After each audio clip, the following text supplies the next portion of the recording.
This chapter deals with the nervous system of human. In all the multicellular organisms, to experience the stimulus received by the receptive organ, the mechanism that transmit them in the body parts of the body and implement the response from the functional organ or the system that controls the body by making the sensation and harmony in all the functions of different parts of the body is called nervous system. In other words, we can say that multicellular organism receives the stimuli. These stimuli are accepted by the receptors and are transmitted to various parts of the body by which the body respond, and the actions are shown by the effector organs, especially by muscles. Then overall reaction is done to integrate all the body function and activities. In other words, we can say that it is an organized network. Organized network means इन सब का nerves का, body organs का, muscles का एक organised system होता है जिसमें coordination को मेंटेन किया जाता है. सारे बॉडी फंक्शंस अप्रोप्रिएटली उसके अकॉर्डिंग एक प्रॉपर रिदम में वर्क करते हैं. एक सिस्टम दूसरे सिस्टम के बीच में इंटरफेरेंस नहीं करता है. They all work together in a coordinate manner. This whole system is done by nervous system. The functional and the structural unit of nervous system is neuron. Neuron की structure हमें पता है. इसमें सेल बॉडी होती है जिसे साइटोन कहा जाता है, then axon and then dendrites. इसका रफ डायग्राम हमने पढ़ा है. इस तरह से इसकी सेल बॉडी जिसमें एक्सन यहाँ पर nerve ending and here dendrites are present. ये न्यूरॉन या नर्व सेल इस नर्वस सिस्टम की फंक्शनल यूनिट बनाती है. ह्यूमन बीइंग के नर्वस सिस्टम की अगर अपन बात करें तो it consist of 3 parts. The first part is CNS. CNS means central nervous system. Central nervous system को हम सुप्रीम कंट्रोलर भी कह सकते हैं. It is further made up of 2 parts. First is brain and the second one is spinal cord. The second part of nervous system is PNS. PNS means peripheral nervous system. Peripheral nervous system consists of cranial nerves which arises from the brain and spinal nerves which arises from the spinal cord. That is why they are known as cranial nerves and spinal nerves on the basis of their origin. The third category of nervous system is ANS, that is autonomous nervous system. Autonomous nervous system refers to involuntary peripheral nervous system. The nerves connecting the internal organ of the body to the brain and spinal cord. That means it controls all the activities of internal organs such as heart, liver, kidney, visceral organs which are not under the voluntary control. These 3 systems constitute the nervous system. We will take the first part of a nervous system, that is central nervous system or supreme commander. As I had told you, it consists of 2 parts, that is brain and spinal cord. First we will discuss about brain. Brain is soft, whitish in color, slightly flattened structure and is present in a bony box which is known as cranium. The cavity of cranium is known as cranial cavity and brain is present in this cranial cavity. The main function of this cranium is to protect it from external injuries, from mechanical shock. This brain is surrounded by 3 layers, 1, 2 and 3. These membranes of brain are collectively known as meninges. They are made up of connective tissue. From outer to inner, these layers are the outermost layer durameter, the middle one is arachnoid, and the innermost layer is pyometer. The outermost layer, that is durameter, is present towards the cranium. This is the cranium part, and this towards the cranium is present durameter. It is thicker in structure, fibrous, and is lies on the inner side of cranium and is attached to several places to the bones of cranium. Second layer is next to the cranium is arachnoid. This is thinner as compared to durameter, and the important thing is that it is vascular. Vascular means it is supplied with blood vessels. It is formed by reticular connective tissue. The innermost layer is pyometer. This pyometer is very thin and vascular, containing blood capillaries. It is very important layer as the capillaries provide nutrition and oxygen to the brain. This pyometer forms elevation in brain at two places which are collectively known as choroid plexus. Brain के 3 layers होती है जिन्हें collectively meninges कहा जाता है, जिसमें सबसे बाहर वाली लेयर जो कि क्रेनियम की तरफ होती है इसे ड्यूरामीटर कहते हैं, और ये ड्यूरामीटर क्रेनियम से कई जगह पर क्रेनियम की बोन से अटैच रहती है। ड्यूरामीटर के अंदर की तरफ सेकेंड लेयर एरेक्नॉइड होती है जो ड्यूरामीटर के कंपैरिजन में थिन होती है, वेस्कुलर होती है एंड रेटिकुलर कनेक्टिव टिश्यू की बनी होती है। सबसे अंदर की तरफ पायामीटर बहुत ज़्यादा थिन होती है और सबसे इम्पॉर्टेंट लेयर होती है क्योंकि ये वेस्कुलर ट्रांसपेरेंट लेयर होती है। दैट मीन्स इसके अंदर ब्लड कैपिलरीज ज़्यादा होती है जो ब्रेन को और इन दूसरी लेयर्स को न्यूट्रिशन एंड ऑक्सीजन प्रोवाइड करती है। ये जो पायामीटर की लेयर होती है ये 2 जगह पर इस तरह से एलिवेशन बनाती है, उभार बनाती है, जिन्हें हम बोलते हैं कोरॉइड प्लेक्सस। अब ये 3 लेयर 2 कैविटी का फॉर्मेशन करती है, subdural cavity and subarachnoid cavity. That means outermost layer dura mater, next to it is arachnoid and the third one is pia mater. Dura mater and arachnoid के बीच में मिलने वाली कैविटी को हम कहेंगे सब ड्यूरल कैविटी। सब ड्यूरल cavity is the space between the arachnoid and dura mater. Second cavity is present between the arachnoid and pyometer. तो सब arachnoid cavity is the space between arachnoid and pyometer. This is the second cavity. इन दोनों cavities के बीच में fluid is filled which is known as cerebrospinal fluid. ये cerebrospinal fluid जो होता है ये सबसे ज़्यादा important होता है. It is present in both the cavities and its main function is to protect the brain from mechanical shocks, maintain constant pressure inside the cranium. Very important function of CSF, that is cerebrospinal fluid. इसके अलावा ये जो cerebrospinal fluid होता है अगर इसकी quantity brain में कम हो जाती है, if its amount is reduced in brain then it causes a disease which is known as meningitis. Meningitis is the disease which is caused due to decrease in CSF. A general healthy person contains about 150 ml of CSF. This CSF is secreted from the choroid plexus and is a lymph-like structure, and it contains glucose, urea, chloride, SO4, sulfate ion, phosphate ion, uric acid, etc. It also helps in maintaining the moisture of the brain.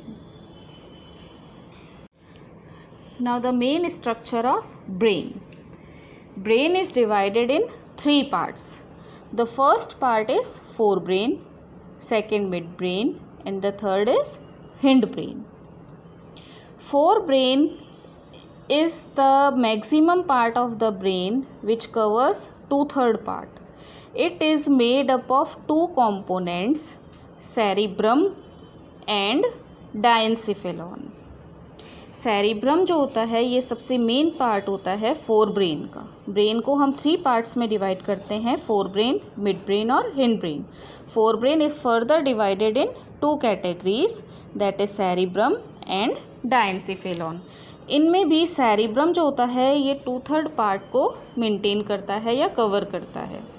Cerebrum जो होता है it is formed by a pair of large sized lobe which is known as cerebral hemisphere. This way, this is cerebral hemisphere and consists of 2 large lobes and forms 80% weight of brain.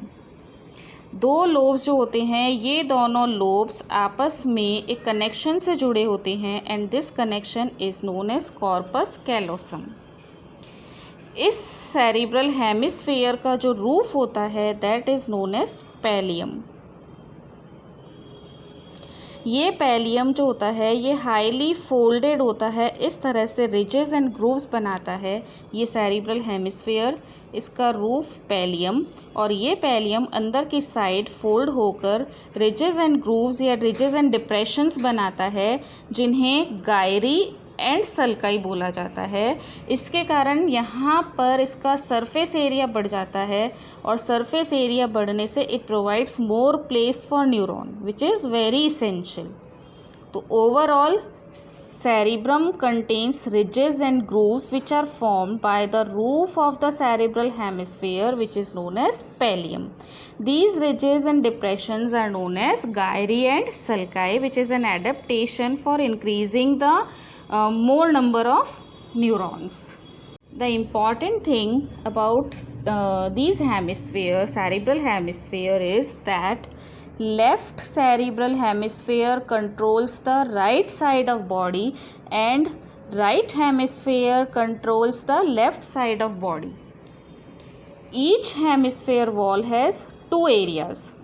The outer area is cerebral cortex and it contains the cyton part of neuron. Cyton is cell body. Hence, it is grey matter forming. Cytons are greyish in color and it forms the grey matter of body. जो भी hemisphere होता है उसके 2 part होते हैं, outer cortex, inner medulla. Outer part में किसी भी न्यूरॉन का साइटॉन पार्ट होता है और ये साइटॉन के कारण यहाँ पर ग्रेइश अपीयरेंस होती है and is known as grey matter. अंदर वाला जो पार्ट होता है inner area that is medulla is formed by axon and is known as white matter. One more part of this section is olfactory lobe. Before that, let's study about function of cerebrum. Cerebrum is the center of initiation and controls all the voluntary activities. Voluntary activities means activities which are occurring according to our wish. It is responsible for thoughts, argument, decisions, memory. ये हमारे intelligence वाले part के लिए responsible होता है। जो भी memory हम करते हैं, डिस्कशन करते हैं, जो भी थिंकिंग आती है, थॉट्स होते हैं, हमारे आंसर्स होते हैं, जो भी वॉलेंट्री एक्टिविटीज़ होती है, these all are due to result of cerebrum. It also receive and execute information from sense organ. Now along with cerebrum, one more part is olfactory lobe. Olfactory lobes are paired structure which are small, solid, round ball-like structure which are related to stimulation for smell. The second part of central nervous system consists of diencephalon. Diencephalon is present below and behind the cerebrum. It is present below the cerebrum, that is why it is this part is made up of another 2 parts, that is thalamus and hypothalamus. Thalamus, it is the center of forebrain. This part is located in the center region of forebrain and all the sensory information passes by thalamus to cerebral hemisphere. जो भी sensory neuron cerebral hemisphere में जाएगा voluntary actions के लिए, सबसे पहले वो thalamus से होते हुए पास होंगे क्योंकि thalamus is located in the centre of forebrain. So It also functions to interpret sensory neuron or sensory signal and then send it to appropriate cerebral cortex. जो भी cerebral cortex में information जाएगी उसको डिसाइड करेगा thalamus. सबसे पहले वो sensory neuron से स्टिमुलेशन को गेन करता है, उसको इंटरप्रीट करता है और फिर डिसाइड करता है कि ये इंफॉर्मेशन सेरेब्रल हेमिस्फीयर के कौन से पार्ट में जाएगी. So it is a type of gateway of cerebral hemisphere, hence it is also known as gateway of cerebral cortex. Now the next part of diencephalon is hypothalamus. हमने देखा forebrain के दो parts थे हमारे पास, cerebrum and diencephalon. Cerebrum में हमने देखा ऑप्टिक लॉब और सेरिब्रम. डायनसेफेलॉन में हमारे पास दो पार्ट आते हैं, thalamus and hypothalamus. Now we are talking for the second part of this diencephalon, that is hypothalamus. Hypo means नीचे, थैलेमस के नीचे प्रेजेंट है, that is why it is known as hypothalamus. This part is present below the thalamus, hence it is known as hypothalamus. इसके important functions होते हैं जैसे it control hunger, thirst, emotions, secretion of hormones of pituitary gland. It also help in maintaining the temperature regulation, blood pressure, water balance, etc. Hence, it plays a very, very important role in our body. These are the parts of central nervous system. Central nervous system means we are talking about cerebrum, diencephalon, optic lobe, thalamus and hypothalamus. Now the second part of nervous system in human being is midbrain. Midbrain is also known as mesencephalon. Middle part है, that is why middle, from the middle we have taken the word mesen. तो it is also known as mesencephalon. This part is present between the forebrain and hindbrain. Forebrain के diencephalon और हिंडब्रेन के Pond's वाले reason के बीच में जो part extended होता है that is midbrain. Pons is the part of hindbrain, diencephalon is the part of forebrain और इन दोनों के बीच में जो एक्सटेंडेड पार्ट है that is midbrain. This part consist of two further regions, corpora quadrigemina. corpora quadrigemina मतलब quadri मतलब 4.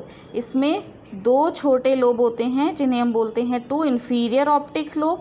दो बड़े लोब होते हैं, वे are known as two superior optic lobes and these lobes receives the stimuli related to vision and hearing.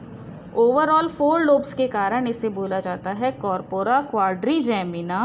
Main function is to receive the stimuli related to vision and hearing. The second part of mid brain is cerebral peduncle. It is also known as crura cerebri. Crura cerebri में bundle of fibers होते हैं और इसका main function होता है cerebral cortex. जो हमने forebrain में देखा था सेरिब्रल कॉर्टेक्स, उसको स्पाइनल कॉर्ड से जॉइन करना. Third and the last part of brain is hind brain. It is also known as rhombencephalon. ये पार्ट ब्रेन के पोस्टीरियर पार्ट में प्रेजेंट होता है और 3 सब पार्ट से मिलकर बनता है. First part is cerebellum, second is pons varoli and the third part is medulla oblongata. First part cerebellum. cerebellum second largest part होता है. First part हमने देखा था cerebrum, the largest cerebrum जो था वह largest part था brain का. Second part is cerebellum. It consists of grey and white matter and the most developed part is towards the dorsal side. It performs a very important function in maintaining posture and equilibrium. हमारी body में जो भी posture होता है, हम cycle चलाते वक्त, dance करते वक्त, बैठते वक्त जो अलग अलग हमारा पॉस्चर होता है, that is maintain by cerebellum. Along with this it also coordinate muscular and body movement. ये दोनों मूवमेंट के कारण ही बॉडी का पॉस्चर और इक्विलिब्रियम मेंटेन रहता है। The second part of hind brain is pons varolii. Pons varolii में नर्व फाइबर का एक बैंड होता है and this is present below the cerebral peduncle. This cerebral peduncle was the part of mid brain. उसके नीचे Pond's वेरोली मिलता है और ये केवल वाइट मैटर से बना हुआ होता है। Performs an important role in gaseous exchange as it contains the center of regulation for respiratory system. It also sends the impulses to cerebellum. The last part of hind brain is medulla oblongata. Medulla oblongata is the posterior most part of brain, triangular in shape. It is present between the pons and spinal cord. Pons ये और जो brain पीछे की तरफ spinal cord में continue होता है। If this is brain, this is spinal cord, then this region is medulla oblongata. तो एक तरह से it is the connecting link of brain and spinal cord. इसकी कैविटी को बोला जाता है metacoel. This is the cavity of medulla oblongata. It continues in spinal cord. It performs very important function having centre of control for peristaltic movement. हमने digestion वाले chapter में देखा था कि एलिमेंट्री कैनाल में पैरास्टेलेटिक मूवमेंट होता है ईसोफेगस में, that is controlled by medulla oblongata. Along with this it also contain cardiac centre and respiratory centre. Cardiac centre means it helps in controlling heart beat. Respiratory centre it control coughing, sneezing and respiration. In this way, overall the structure of brain consists of forebrain, midbrain and hindbrain.